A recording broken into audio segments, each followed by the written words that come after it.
Last thing I want to show you before we get into the tutorial, and this video is going to cover how to use Google My Maps and why you should use it in the social studies classroom. This is an example of another map I made here, an Ohio history map. You'll notice right now it's blank, and we have three different layers on the side. And when I click on each one, so for instance, different history museums within the state of Ohio, they're going to pop up on the map. If I want to look at, for instance, maybe some monuments that are scattered around the state, those are going to pop up in the orange circle. Or maybe there's some historical towns. Notice they have different colored pins that actually drop for those. And then when you go again to the preview option, you can actually see what that looks like here if you, for instance, were to share this with your students.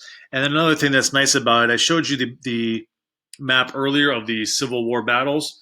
So if I want to look specifically at just, for instance, historical museums, I can just select the pins that I don't want to view, collapse my map legend, and now I can just simply look and see exactly what is where. Maybe we want to check out, for instance, let's check out the Ohio State Reformatory in Mansfield. I click on that, and it'll bring up any website that is available or pictures that people have loaded into Google as well. It'll give you the rating for the specific site, and you can actually go ahead and open it in Google Maps. So it's a pretty nice way, again, of engaging content with your students. So the next thing I would like to do is go to Google Maps and show you how to actually create your own map. Now, once you're in Google Maps, the first thing you want to do is make sure you're signed into your account. So your icon should appear here in the upper right-hand corner. And then you're going to select here on the menu option. You're going to go to Your Places. And then this will give you spots maybe that you've labeled on the map. You can see I've identified my home and work. You can look at maps that you have saved, locations you have saved, places you have visited if you would like to do that. Or right here is where we want to go to your maps. This will show you an actual list of all the maps that you have created, which is pretty nice. Give you a listing of where it is, but also it allows you, if you, for instance, you'll notice I have some copies on here.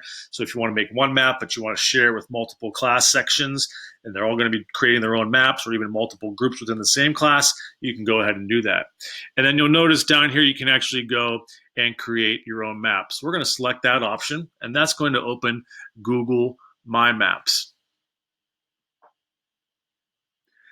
The first thing you're going to want to do is you're going to want to give your map a specific name. So I'm just going to go up here and type in OCSS example. You can put a descriptor in there if you would like. And now what you can actually start doing is adding places to your specific map. So for instance, let's just say I want to look at the Ohio History Connection in Columbus. I type that in. And now notice this green pin has appeared and shows exactly where our map, or excuse me, where our location is on the map.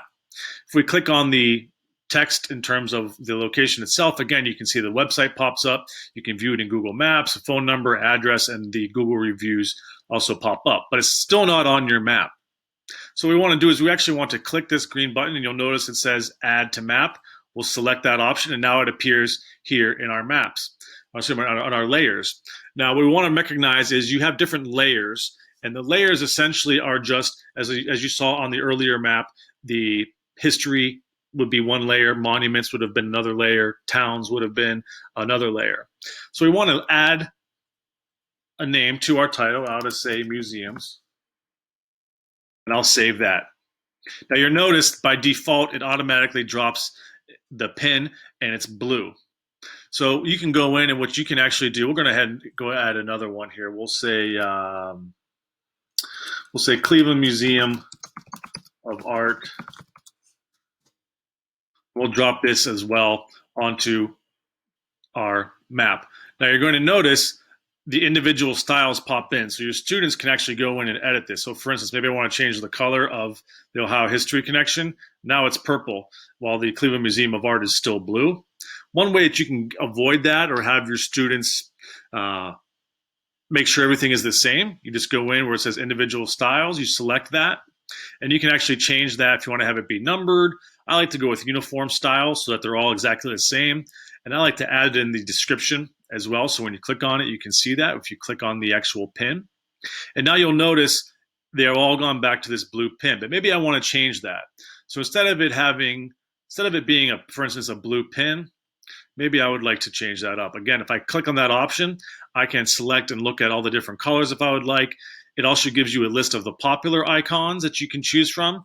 And also, if you select the more icons option, it has it broken down by themes with other options that you would like to do. So for instance, if I want to look up museum, it has an icon here for museums for like the Japanese version and also the American version here, which I will select that. And now notice my icon has changed. If I want to make that to become a different color, I just simply select the color. And now all of the items that I list here within this specific layer will have the same exact pin. One thing to pay attention to, you can add different layers. Say, for instance, I would like to add one that is, for instance, we'll just say sports. Go ahead and fix that there. And we're going to edit this real quick. And I just want to enter, for instance, Cleveland Browns Stadium. There we go. I dropped that in. Now notice how my blue highlighter here is selected on sports. So if I have the blue highlighter here, it will actually move this, replace this pin in this specific layer. So make sure if you have it lined up, you choose a different layer. Hit add to map, and now you'll notice it went to that blue default. Again, if I want to change that to a uniform style, I'll throw in the description. And I'm going to go ahead and change this. We'll make this black, and we'll just throw up a person playing sports. And that'll be our icon for sports. And again, you can change these around. These could be parks. These could be monuments. These could be historical sites in Ohio. Whatever it is that you want to utilize, you can go ahead and do that. Now, one thing I did want to mention, the layers, you are limited to 10 layers, and you are limited to 10,000 pins within any specific layer. So quite a lot of pins. You probably won't really need to worry about utilizing that many, but you never really know. Okay. Now I want to go back here to my Ohio History Connection. And now I would like to go in and actually edit the information for Ohio History Connection. So I want to add some information about this particular place as it is. Now I can go in, if I hit edit, I can type in information. So I'll say located in Columbus. Hit save, and now it will provide this descriptor for you so you can have students add text, for instance, if you would like. If you want to add an image or video, you simply select here. You can select an image via URL. You can also do a Google image search. So if I just enter Ohio History Connection, I can just drop that right in, and now that will appear. And now you'll notice there's also a little plus button here. So for instance, I want to add a video. So I have another tab open here of Ohio history. I'm just simply going to scroll down, and we're going to grab the making of the Jesse Owens story just to show you this example. And now you just simply take the URL, share the URL, copy that, come back to your example map, go to YouTube search, and you can just either search in here or just drop in the URL. Oh, I'm sorry. You can do that also on YouTube URL and hit select. And now you have not just an image, but you have a video. Hit save. And now this is updated in there. So when I select this button here, this label, you'll notice it gives me the 1 of 2. I hit the play button, and right here you'll see the volume paused, or excuse me, lowered, but you'll notice the video pops right up in here. So it's a really great way to get your students engaged and interacting with that as well. Now, say I mentioned this earlier, so let's say, for instance, you don't want to have all of your layers on at once. So I'm going to zoom, let me just stay, no, I'm going to stay right here. For sports, I'm going to enter the Columbus Crew Stadium. I'm going to add that to my map, and now notice the icon appeared just like it did for the Cleveland Browns Stadium. But let's say, for instance, I don't want all of these layers on my map at the same time. All you do is just check or uncheck the box, I should say, and that layer will disappear on the map. So you can actually, if you wanted to, you could delete off all of the layers if you want and just have a clean map, for instance, if you if that's what you're looking for in your class. You can have them both on, you can have them off, whatever it is, that's up to you. But you can also, like by clicking on this arrow, it's pretty nice because you can actually then go and see exactly all the items that are there for you. So it really does a nice job of doing that for you. And if you just simply go and click on the actual item itself, it will take you directly to that on the map. So I got my Cleveland Art Museum map here. And when I zoom out, you'll notice here's my Brown Stadium over the Cleveland Brown Stadium over here. I touched on this earlier, but just always make sure that students can go in and they can customize those labels as you see fit. One thing I would recommend to you, though, is if you're going to be using a lot of different ones, the times where if you zoom out on the map can kind of be inundated with lots of these big icons. So one icon that is really nice if you go back here is when you go to more icons, if you just simply select this point, what that will actually do is just leave a little dot on the map. So you can put more of these onto the map and it gives you a little bit more specific detail as to where it is. Because sometimes when you have these bigger icons like this, it tends to take up a lot of screen space and it can get a little bit confusing for your students. So one thing I want to touch on with you is I'm going to switch this back here to the sports icon just for now. And the next thing I want to show you was how to utilize directions. Now, how to create directions. It's really pretty nice because Google Maps allows you, Google My Maps as well, allows you to create directions specifically from place to place. So if I want to create directions, I go here to the Add Directions button, click on that, and now you'll notice it will actually create an entirely new level.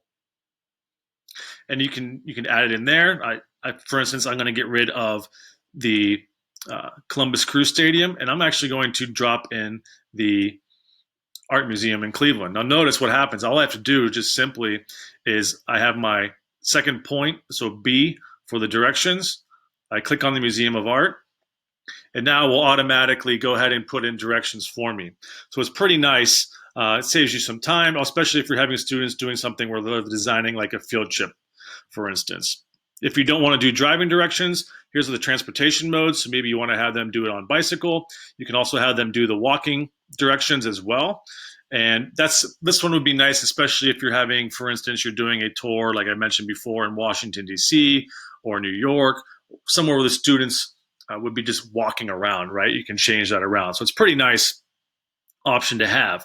You can also, if you so desire, if you want to change the route, maybe there's something you want them to see on the way, you can just simply select the icon here, and then it will move the the directions for you, so that way you can have them go.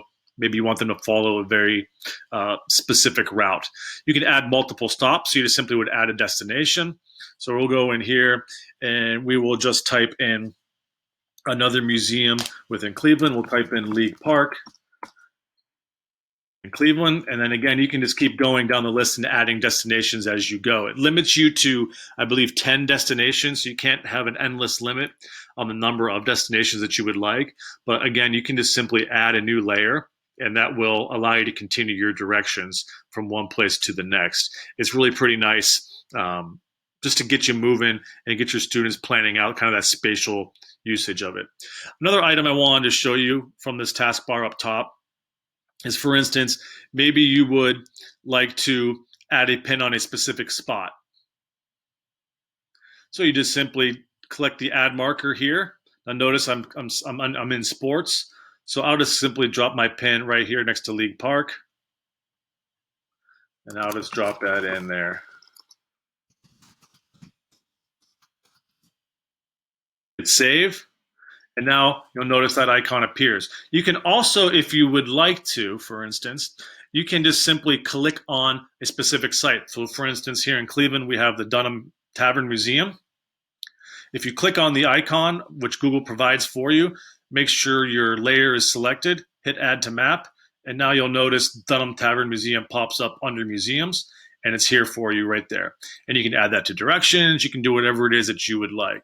Let's say, for instance, you're having students measure distance. The measure distance and area tool is very, very nice. So if I want to know exactly how far it is from League Park to the Dunham Tavern Museum, I just select my measure distances, start from point A. We'll start from the intersection, and we'll come right down to the museum, and I know that is exactly 0.402 miles. I right click, hit escape, and that will disappear for you. So there's another way to incorporate some different stuff into your classroom as well. One thing that's nice on here, other than the measuring tool, if you want to go back, you just simply go to the select items option, and that's available for you. You'll also notice you have an undo and redo button. So say, for instance, you accidentally delete a specific place, or really you delete a layer as well. You can undo that mistake, and then it comes back for you, so you don't have to go and research and find the place all over again and do that, which can be somewhat of a hassle at times. Another feature here on the taskbar is the drawing of a line. And what this allows you to do is you can add a line or shape, you can add driving routes, etc. We're just going to do the add line or shape. So for instance, again, we're going to draw a line from the Historical League Park down to the Dunham Tavern Museum. We'll go here, we'll create another line, and then we'll do one more line down to here. And now we have arrived at the Dunham Tavern Museum. One thing I did want to show you is what's pretty nice is the ability to, once you have these lines in there, you can just leave them in there as well. So for instance, say you want to draw a shape. You want to have students, for instance, just focus on a square area. You can draw that shape within there as well, which is pretty nice. Just for instance, if you're having students focus on a specific area, whatever it is. Now you'll notice here it tells you exactly how long that distance is, which is pretty nice as well. If you want to delete it, you just simply select it and hit the delete feature here, and that will go and get rid of it. Now notice there's the undo button. If I select undo, it will bring it back. So again, don't panic if you lose something. You can bring it back up. That's really no big deal whatsoever, okay? One thing I also wanted to show you is the ability to change the map itself. So for instance, with the base map, we can switch that out to a satellite view, just like you would do in Google Maps. You can do a terrain map as well. You can see all the different options here: simple atlas map, mono city map, a light political map, light landmass, dark landmass, and then our whitewater map. I like to leave it in just the general default setting map. It's really clean and easy to follow along. Just helps your students as well with that. The next item I wanted to show you is how to go and share the map. So say, for instance, you want to have people be able to collaborate. You'll notice you can add different people or groups to this. You can set up the link so that people are able to access it to anyone with the link. This is what I would recommend here: change with anyone with the link. And then you can also change this so that they become an editor. And that will allow the students to go in and add pins, add videos, everything that we did today. They'll be allowed to do that. But you have to make sure you share it with them as an editor so that they can go in and make the changes themselves. Up here, you'll also notice you have the ability to copy a map, so you don't have to keep making it again and again and again and again and again. You can embed the site, for instance. Maybe you have a website that you utilize for your classroom. You can embed it there. You can export to KML or KMZ, and that will actually allow you to upload the map into Google Earth, or export the map into Google Earth, I should say. That's really nice. You can print the map if you would like. You can even send the map to yourself for directions, or email it to students, which is another really nice option on there as well. The share option is really good because, as I mentioned, you can share it with pretty much anybody that you want and let the students just go for it on there. Couple of things I did want to show you here before we leave is what it's going to look like when you share it with students. So again, you're going to select the preview option. And now we'll look not completely different, but a little bit different than what it was before. Now, when it's in this version here, okay, you cannot edit the map. You can only edit the map when you're in the actual My Map version of it. So you're going to notice when I zoom in here up in the Cleveland area, I have my directions, which are already highlighted for me. If I don't want to see those, I just click that layer and remove it. And now there's no directions there. If I want to put it back on, I can put it back on. If I want to remove one of those specific layers, I just want to look at one at a time, I can go ahead and do that by selecting these specific items here. I can collapse this map legend. So that way I have the full screen just for the map itself. And at any time, I can go back and return to simply select the map legend option in that top left-hand corner, and everything reappears. And then you can go ahead and manipulate that map any way you would like to do so. And it really does a nice job of just engaging your students in a new way, that geospatial technology, and allowing them to build maps. You never know when they're going to go on a trip. They might want to use it, a road trip or a city trip, whatever it is, or even just like I said before, going to national parks, for instance, and having the map. And one thing that's nice as well, when you go on here, especially if you're on the My Maps original option, you can actually select for the directions, the step-by-step, and it will tell you exactly how much distance is in that specific trip, how long it will take, and then here is your specific directions from the different places to go along with. So really nice, easy, really simple to use. You just X out of that to close out, and you have everything that you really need right here within Google Maps to utilize it, and within My Maps in particular. And most of you, or sure, a lot of you, I shouldn't say most, I'm sure a lot of you have Google Suite for Education at your school district. So you've already got this right in there. You can upload these, you can copy these to your students, you can do whatever it is that you would like. And it really does allow you for a nice variety of different activities that you can use. So I hope you liked this video tutorial. I hope you found it to also be useful in how to utilize Google Maps and My Maps in the social studies classroom. I wish you the best of luck in doing so. Again, if you have any questions, please feel free to reach out. You can reach me at ekormos@ashland.edu if you have any questions about technology in the social studies classroom or utilizing Google Maps in the social studies classroom. And this can be utilized from any grade level, K through 12.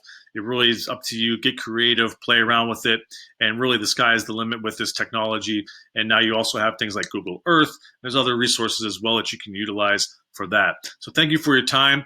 Hope you're enjoying your time here at the Ohio Council for Social Studies conference this year and taking advantage of the virtual format. And I hope I meet you down the road at some point.